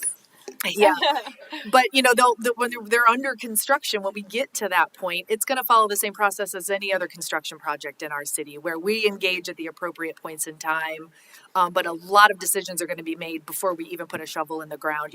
How's the structure of this project going to work? What's their input? What's our input?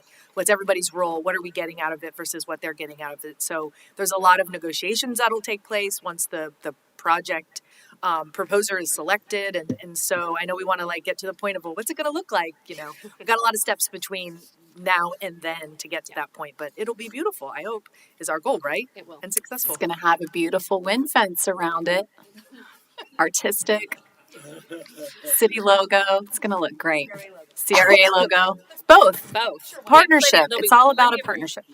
Okay, we good on that topic? Moving on to item D, CRA projects update. Yes. So I will give an overview, and then I have a nice picture on the next slide. I just want to be clear, these updates aren't necessarily every single thing that are coming across my desk every day. These are the critical, what is in the FY 2026 CIP. So right now, Latham Plaza, our construction docks are in the hands of FDEP and St. Johns River Water Management District. They have requested some additional information. We actually just spoke before this. It was due to, no shock, lighting. Even though technically it's not within the boundary of where you necessarily have to follow the sea turtle, we were following it anyway. It's a whole process, but we think we've gotten to a good place, and fingers crossed. FDEP did just issue our field permit, so that is a huge ordeal, and we are hoping Fish and Wildlife and Water Management District will follow suit. Well, once we are at that point, then we will re-update everyone, and then we will be ready to put this project out on the street for a bid. We've got a couple of art projects. Havoc Studios, which is Jenny Hager with UNF. They do a sculpture garden. They are working on, they're going to bring by a mock-up of the sea turtle sculpture that will go at the Beach Boulevard street end area. They'll bring that by. Once I have it, I'll let everyone know, and whatever CRA and council and art meetings fall after that, we will bring the turtles to the meeting and pass them around. We also, you received an email, I believe, just before this. There is an active call to artists for 6 new dumpster enclosures. Thank you to our public works director who came to me and said, hey, we've got 6 new dumpsters. Why don't you go paint them? So that was great. So we have issued that. The art committee opted to keep the call local again, like we did last time to the 3 beaches. And they did actually specify they would like to pick 6 separate artists. So we will be able to feature 6 local artists from the community. So we're really excited about that. And we are finalizing our pier entryway piece of artwork now that the pier area is looking much better. We will be updating you guys probably at a future briefing, just kind of on where that stands, and then issuing that call to artists as well. That will be a very massive and lengthy art project. I know wayfinding signage is something that pops up on our CIP. The biggest reason initially there was a pause was because it wasn't really everyone's favorite, and we were kind of like, let's just hold off. And then I'm getting some head shaking, and so it wasn't the greatest. And then we found out the city was going to be doing a signage project. So now that that's winding down, we will kind of reignite the flame of wayfinding signage, and we want whatever the CRA does downtown to be complementary to the city. Obviously, we're a CRA, so we have to be different, has to be above and beyond the standard. But the last thing we wanted to do was go through this process, and we end up with something that's just completely different and doesn't even look right next to the city signs. The pier parking lot improvements are completed except for the bike racks installations. Again, we're going to have basic racks and the wave racks down across the front that look like a continuous wave. That was one, we wanted to add some art. We also wanted to add something to create a barrier where cars are like, oh, hey, there's a massive wave in front of me. I can't drive over this. I know Lynch's will be happy that we block that for them. And once we have a confirmed delivery date of the bike racks, we will send out an email, make sure everyone's aware. And then for the south end, we have our final drawings for the passive park. Thank you again to Public Works and Parks. They identified a couple of things they wanted to talk about. We've given those back to NV5, who is on the project now, and they're going to revise our plans. And once we complete the revisions, we will be ready to also issue that project. And then just kind of some miscellaneous information. Obviously you kind of live and you learn through these projects, right? So you walk in, you inherit kind of this massive book of, hey, figure it out. These have never been done. And something that I've been having a lot of meetings internally, with the support of Heather and administration, is just the communications to develop a more direct, straightforward, and simpler approach to making sure projects, when they do get delayed, it doesn't just look like, oh, it just died. Nothing's happening.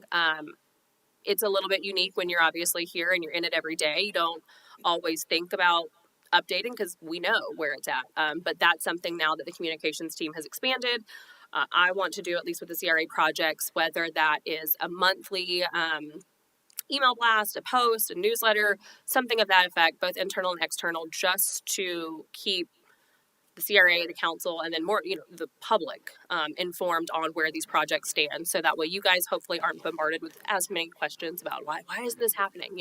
There will be a resource that we can direct people to so it's clear and concise and they can understand.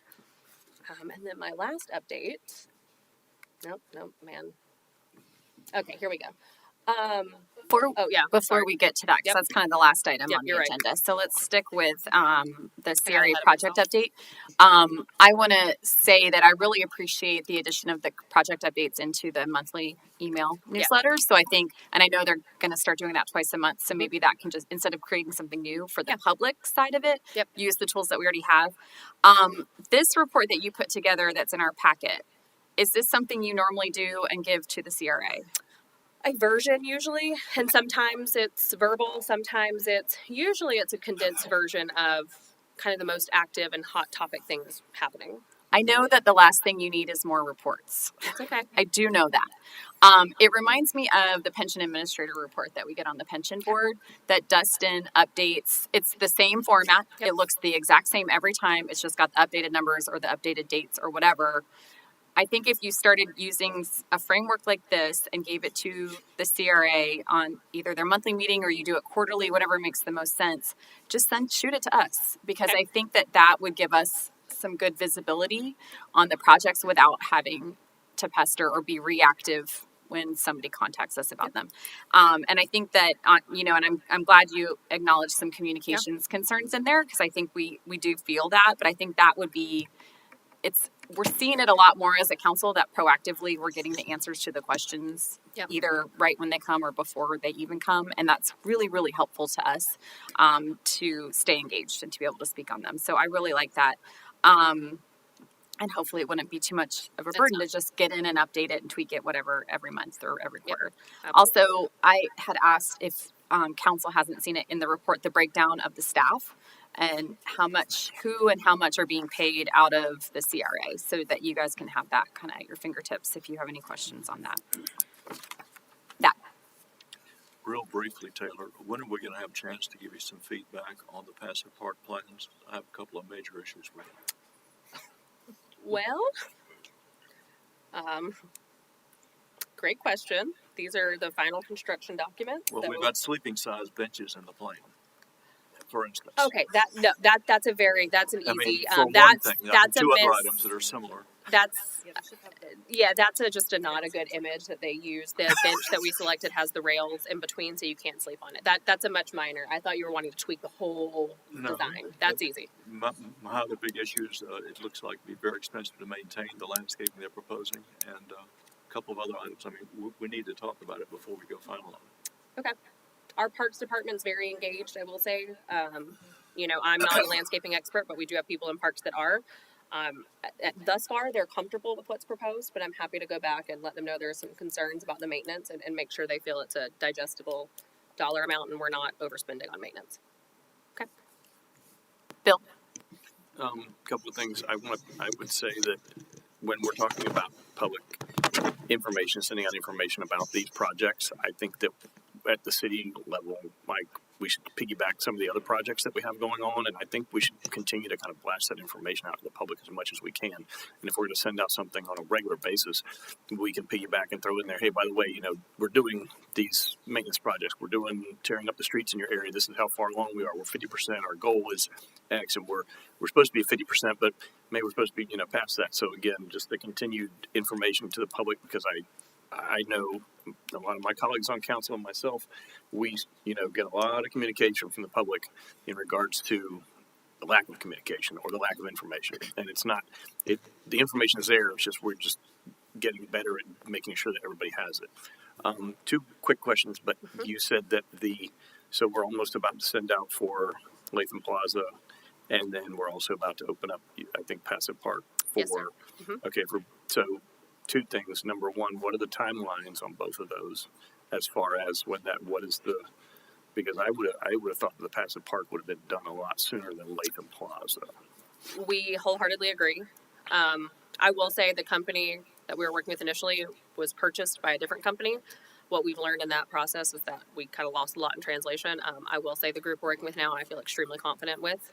One of the things that we've also talked about with administration is when we put projects out for bid and people are submitting, especially for construction, requiring stricter timeline schedules on the front end of these projects. And so rather than us just kind of pestering someone consistently, actually having something that has some teeth to it, that if somebody's not reaching deadlines, we've got a lot more wiggle room to enforce those.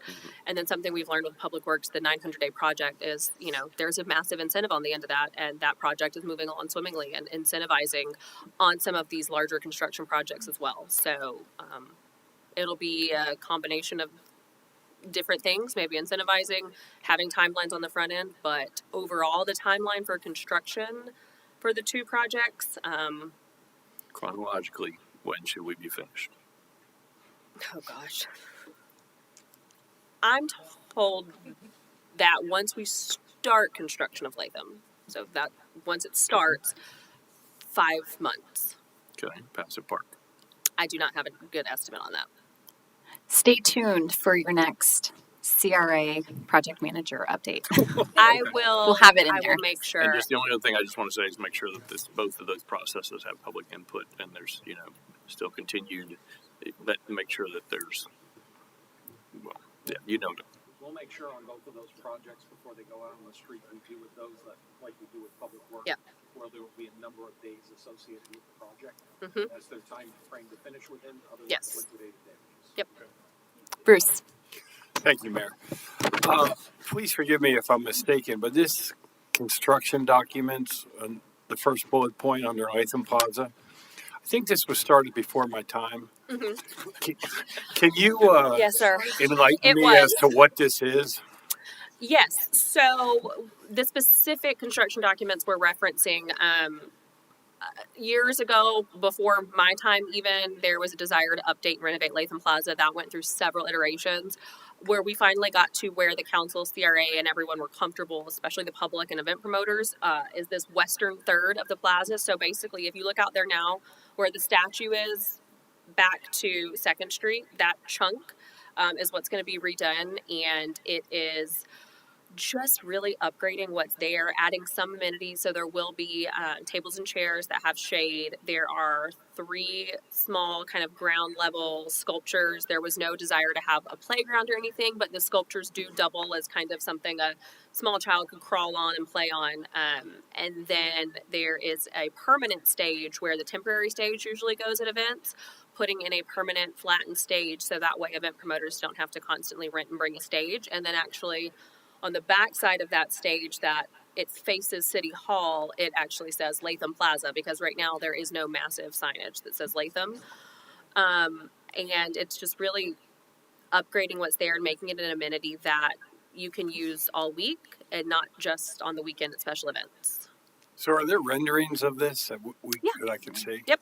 Okay, I'll touch base with you on that later. Yeah. Let me just ask you one last question real quick. Mm-hmm. Because I've heard some folks suggest this, talk about removing all the palm trees out there. That's not part of this project, is it? Relocating them is. So removing them? Some, not all of them, no. I think the first 2 to 3 are being removed/relocated. Thank you. Gary. Just a couple of quick comments. Taylor, I think one of the things that we should also touch on is the low-speed vehicle parking. That's up next. I'm sorry? That's up next in future capital projects. That's future? Yep. Okay. Yep. You got ahead of me. You're always ready. Sorry. No, that's okay. I guess the other thing that is really not covered in the information is where do we stand with public works projects and so forth. We haven't really seen an update as it relates to the projects that are underway right now, and then also what future projects we're going to be seeing kick off. And yeah, and please, anyone, this is just my opinion, just in the essence of time. Mm-hmm. I think maybe at our February meeting, we could arrange for Public Works to give us a more comprehensive update on where all their projects stand. I just don't know that we have ample time today. Yeah, let's go ahead and go through item E and see where we are. and then we can either do an informal rundown. Yeah, I was gonna say. I mean, we might have a. He's here. You can ask. Maybe if we have specific questions that we can. You can ask on February, but I can't guarantee I can be at a February meeting without having some time to get documents put together. I'll coordinate. Okay. Item E. Wait, What? Oh, sorry, Sandy. I'm over here in the corner. You I can't know see it's me. harder to see. So following up on the report request, I think Mr. Horn, you were asking for project updates, kind of like what Gary was saying. So that would include public works as well. Yeah. But also too, something you did a while back, but we haven't seen in a while, is other projects like Bowes Coral Reef. You know, those types of projects, the development projects, or Private development as well. the permitted projects and that sort of thing. So regularly, I think it would be helpful to include that information in the reporting that's being done, because we still get questions about all of those. I mean, I have people, what's going on with Bowes? You know, Great question. Yeah. Yeah, and so you guys, council knows we've been providing that information in the quarterly strategic plan updates. From my end, when I looked at it this last time, there were no changes to be made on the public or the private projects. The public one's a little bit different, but we can push that out monthly instead of. It's hard though, because especially when we don't have any update to share, it's like nothing's changed. Public works projects are very similar. They take 900 days. So we were giving detailed reports back to the CRA, but nothing was changing. So we kind of wanted to only give an update if there was something to update on. But we'll relook at the way we're formatting our staff reports because the CRA gets a lot of information about even just, special events coming up in the next couple of months, council meetings, that sort of thing. We can look at breaking that down a little more, where we could just take this piece of it and share a little bit better with everybody. So we'll strategize internally on the best way to get that information out to everybody. I mean, even if it says, there's nothing going on or whatever, at least we know, okay, there's nothing going on. Yep. Yeah. Yeah, I mean, I've got a 30-year mortgage from the bank. They send me something every month. They want their money.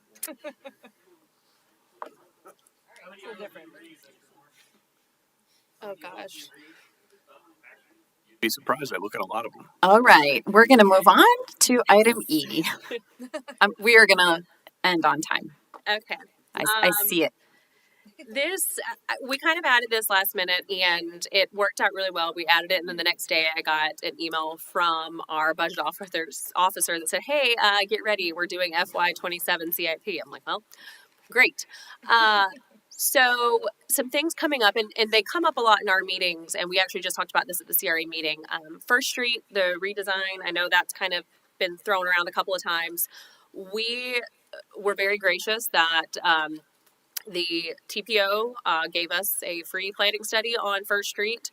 We are still waiting on the data collection to come back. Once we have their report back, then we'll kind of brainstorm internally and bring that to the CRA and then kind of decide on the next steps. I will tell you for FY 27, 28, 29, there is funding budgeted to cover a First Street redesign project. At that time, it was the best guesstimate we could make, but there is money in the next fiscal year to really kind of start diving into this, because it does need a big update. So again, that's another one of those that probably in the next few months you will start seeing a lot about that from us, especially with our new communications.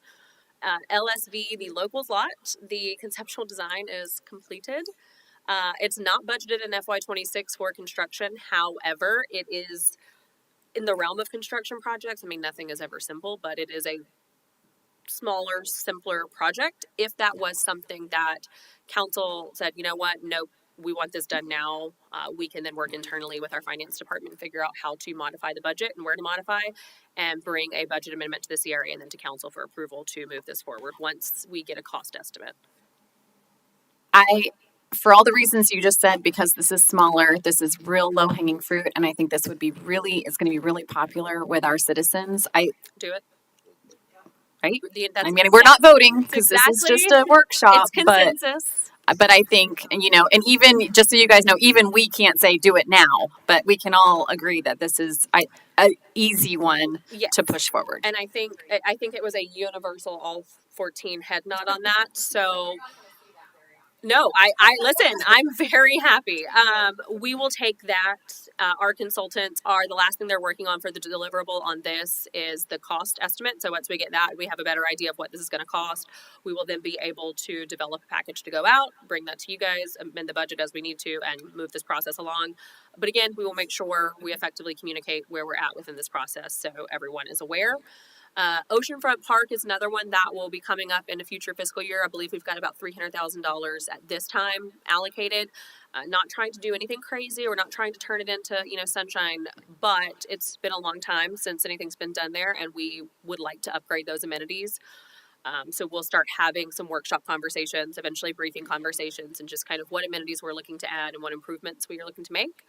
And then eventually, the Seawalk side of Latham Plaza will come back before you guys. So that one will be we'll probably start some conversations next fiscal year. But depending on how this first phase goes, we'll see where we stand on moving on the second and what direction is given. And then this is the concept. Gosh, it's so small. I'm sorry. This is the LS. I can't create context for you. This is the concept for the LSV. It's got 63 total low-speed vehicle spaces. It's got 4 regular size accessible spaces. It's got bike parking, benches, not the kind you can lay down on, I promise. And trash cans that will mirror the rest of the gray trash cans that we installed downtown. And then it's got the 5-foot landscape buffer all around the perimeter as required by our code. So Second Street. yeah, this is second right here, and then 4, and that's Wave Crest right there, right? That's Wave Crest, right here, right here, right there. This is and then on this end is a parking lot as well down here. That's funny you said that.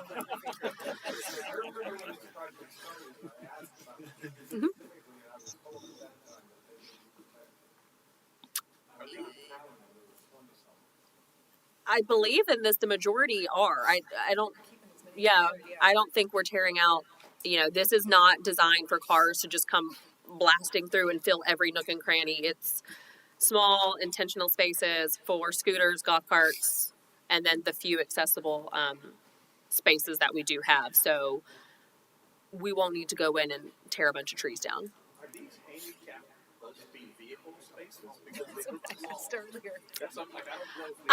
This is the handicap spaces may not be to scale because no, they are not supposed to be. But I do agree, they do look small on this. But I asked the consultants, and I'm like, just to be clear, everything else was supposed to be low speed, but those were normal, and they're like, yeah, those are normal. So okay.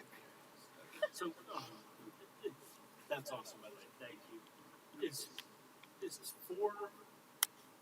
Are we allowed to ask questions like this? Like, is 4 enough? Well, and that was my question. We can add more.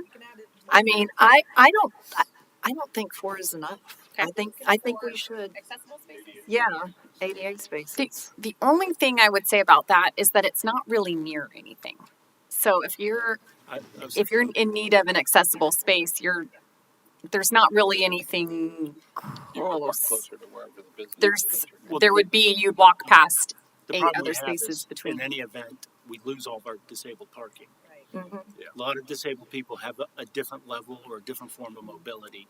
So we have a lot of folks that have to use wheelchairs or scooters who can't go to our events because when we shut down the park or when we fill up the Latham parking or we shut it off or we cut off 2nd Street, there's no place for them to even get close. Yeah. The other thing that they frequently do, people in the disabled population, is they will drop somebody off and then be able to park relatively closely.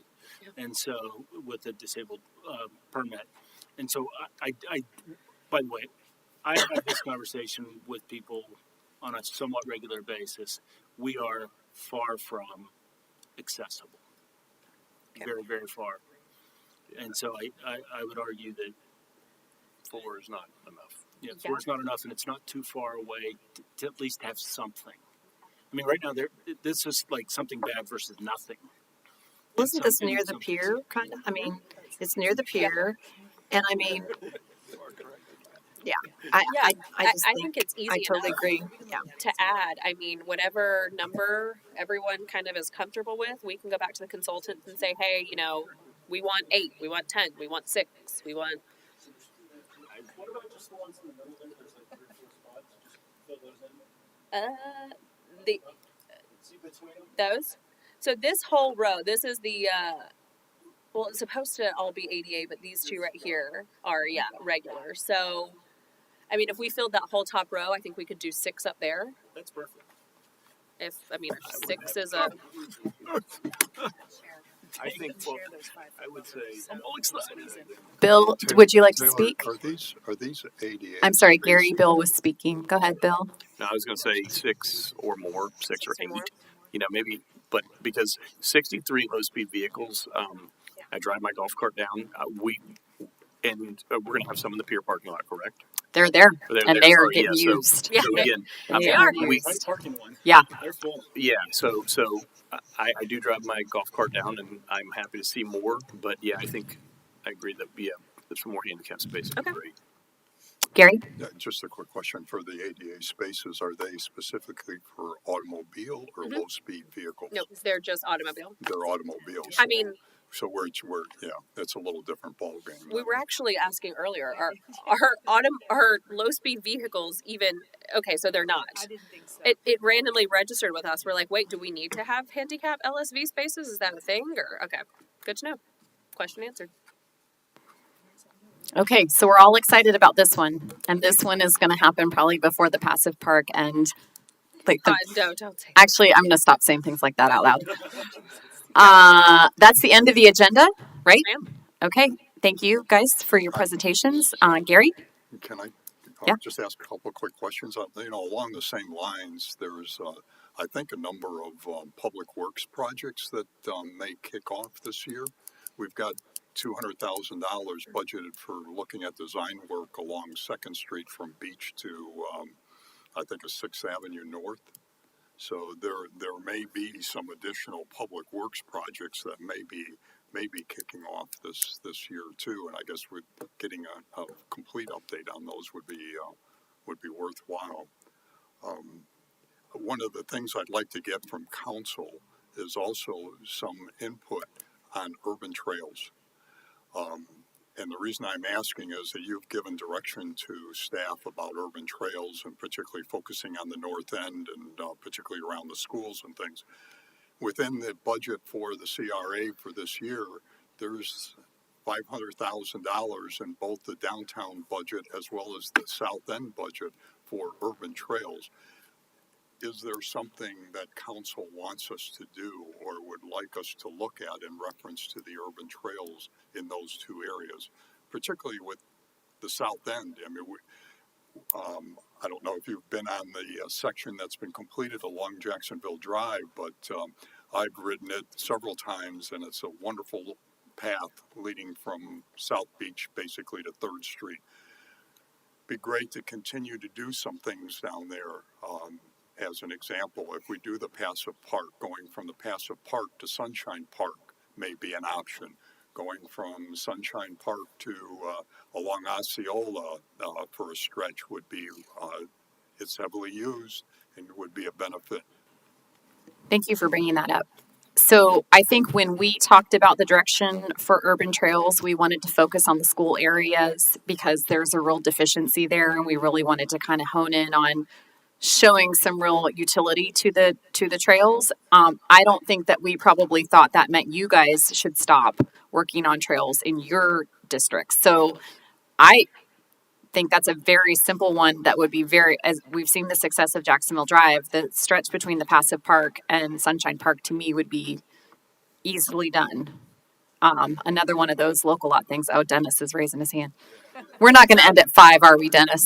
That's not how we understood. Hang on a second. Back on Passive Park, that entire stretch from Jack's Drive all the way to the park needed to be added as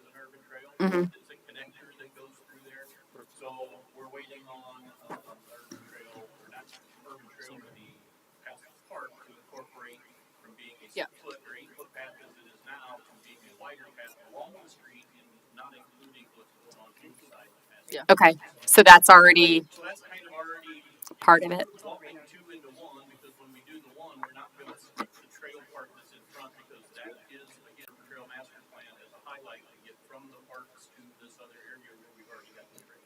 Yeah. So what were Nothing's going to happen as part of the path. you going to say, Heather? You said that was not our understanding.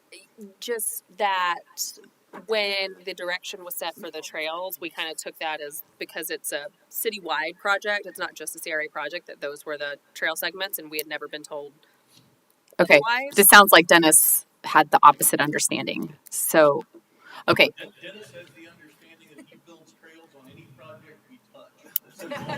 I let Dennis, and I want you to have that understanding. So thank you. So let me just tie a bow on this, because when Gary brought this up to me, I realized the fact that we had all thought, this is our focus, but not to negate anything that you guys were working on, but just our priority area was going to be around the schools. It didn't even occur to me that there even was a segment that was going to get held up in the south end. So we assume, because it's a city project, that these are the 4 we're focusing on now, and that's why, like, from last fiscal year, the 500,000 had just carried over. So that's. I feel like, and let's see how many other people nod, if the passive park is going to get done in this fiscal year and we have the budget to do the sidewalk all the way to the park, that's a locals lot. That's a low hanging fruit and easily done. I say easy. They don't let me.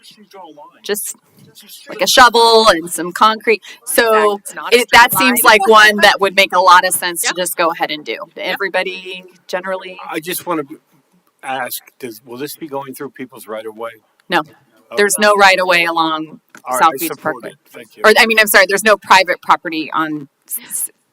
I was answering his question incorrectly. Yeah. So no, it's that stretch of yeah.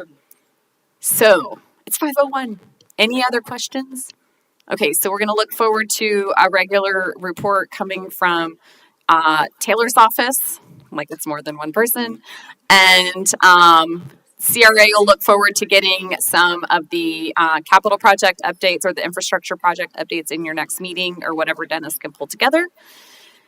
And we look forward to being at some ribbon cuttings together this year, right? Yes. Let's do it. Thank you guys, everyone, for your thoughtful contributions, for your time. Staff, thank you for making faces behind. Sorry, Sandy. Before we leave, do we want to talk about another joint meeting within the next year? Is that something we want to summertime? contemplate? So every 6 months. Let's